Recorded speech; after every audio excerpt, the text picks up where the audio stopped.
ഇന്നത്തെ വീഡിയോയോട് നമ്മൾ ഡിസ്കസ് ചെയ്യാൻ പോകുന്നത് പ്രൊജക്റ്റ് വൈവ UG പ്രൊജക്റ്റ് അല്ലെങ്കിൽ PG പ്രോജക്റ്റിൻ്റെ വൈവ പോസി എക്സാമിനേഷന് എന്തെല്ലാം കാര്യങ്ങളാണ് പ്രിപ്പയർ ചെയ്യേണ്ടത് എന്നുള്ളതാണ് ഇന്നത്തെ വീഡിയോയിൽ നമ്മൾ ഡിസ്കസ് ചെയ്യാൻ പോകുന്നത്.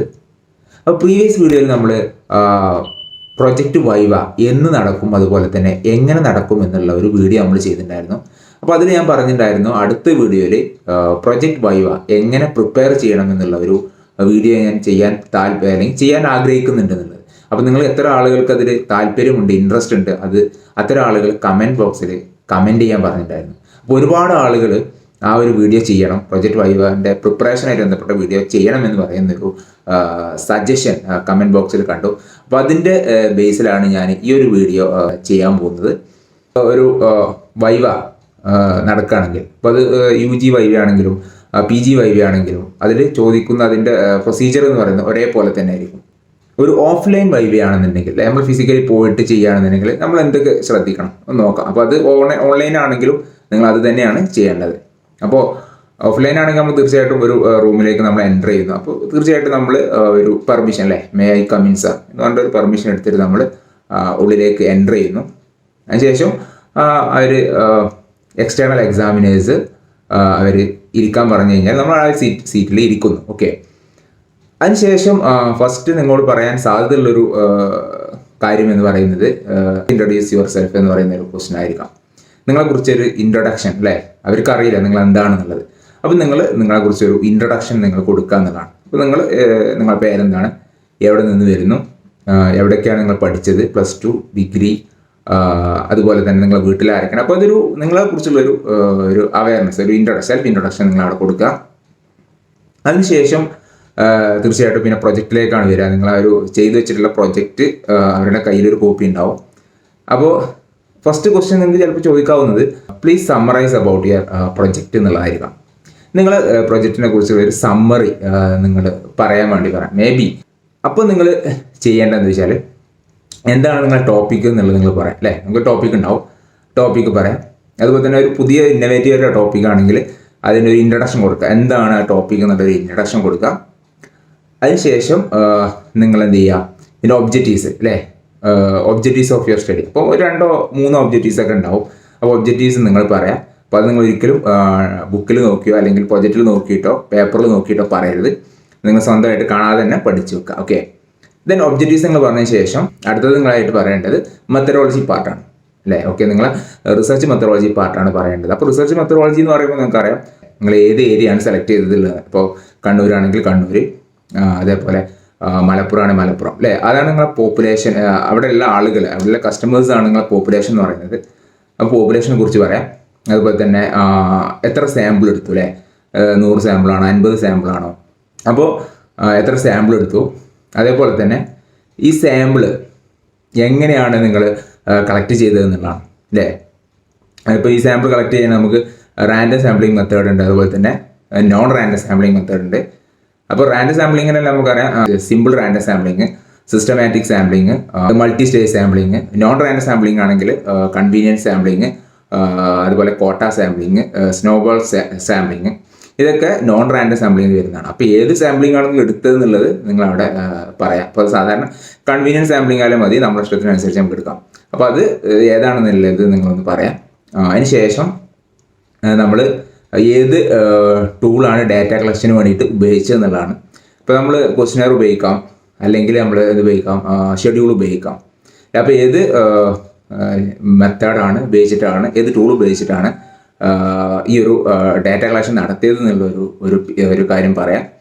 പിന്നെ നിങ്ങൾ പറയേണ്ടത് ഡാറ്റ അനലൈസ് ചെയ്യാൻ ഏതൊക്കെ ടൂൾസാണ് ഉപയോഗിച്ചിട്ടുള്ളത്. അപ്പോൾ പെർസെൻറ്റേജ് അനാലിസിസ് ഉപയോഗിക്കാം, T-ടെസ്റ്റ്, അനോവ, കോറിലേഷൻ. അപ്പോൾ ഇതൊക്കെ നമുക്ക് എന്ത് ചെയ്യാം, നമ്മൾ ഡാറ്റ അനലൈസ് ചെയ്യാൻ വേണ്ടി ഉപയോഗിക്കാം. ഇപ്പോൾ നമ്മൾ UG പ്രൊജക്റ്റ് ആണെങ്കിൽ നമ്മളൊരു പെർസെൻറ്റേജ് അനാലിസിസ് ഒക്കെ ഉപയോഗിച്ചാൽ മതി.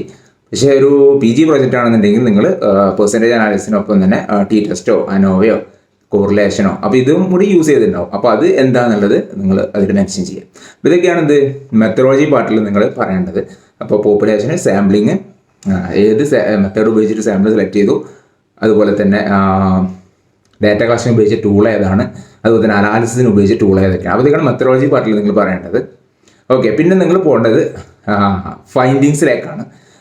നിങ്ങളുടെ സ്റ്റഡിയിൽ നിങ്ങൾ എന്താണ് പ്രധാനമായിട്ടും ഫൈൻഡ് ഔട്ട് ചെയ്തതെന്നുള്ള അല്ലേ, ഒരു 2-3 പ്രധാനപ്പെട്ട ഒരു ഫൈൻഡിങ്സ് നിങ്ങൾ പറയാം.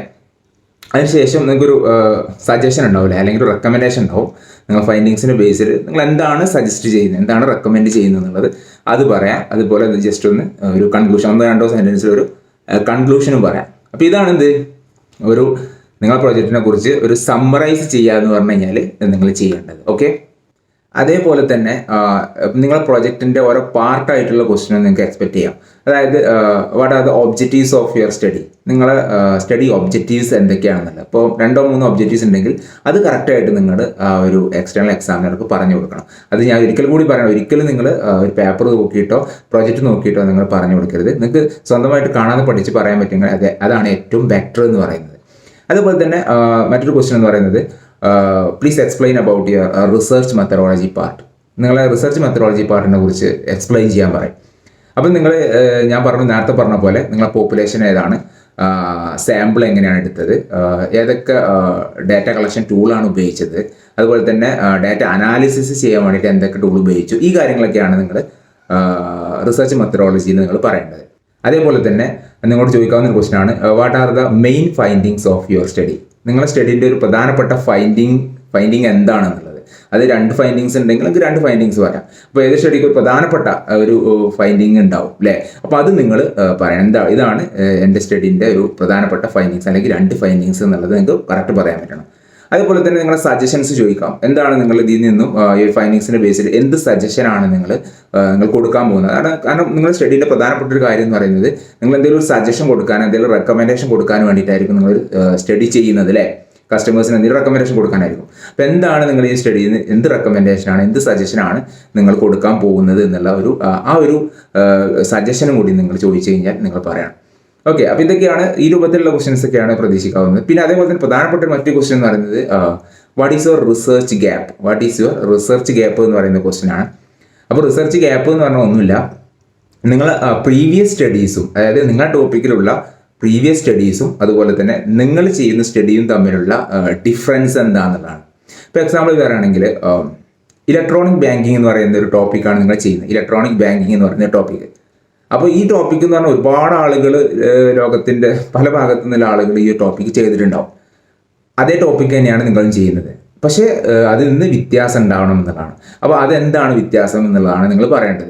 അപ്പോൾ നിങ്ങൾക്ക് പറയാം അവർ ചെയ്തത് ഇന്ന ഏരിയയിലാണ്, ഞാൻ ചെയ്തത് ഈ ഒരു ഏരിയയിലാണ്, അല്ലെങ്കിൽ മലപ്പുറം ജില്ലയിലാണ്, അല്ലെങ്കിൽ കണ്ണൂർ ഡിസ്ട്രിക്റ്റിലാണ് ഞാൻ ചെയ്തത്, അല്ലെങ്കിൽ കണ്ണൂർ ഡിസ്ട്രിക്റ്റിൽ പയ്യന്നൂർ ഏരിയയിലാണ് ചെയ്തത്. അപ്പോൾ ഏരിയ നമുക്ക് വ്യത്യാസം ഉണ്ടെന്ന് പറയാം.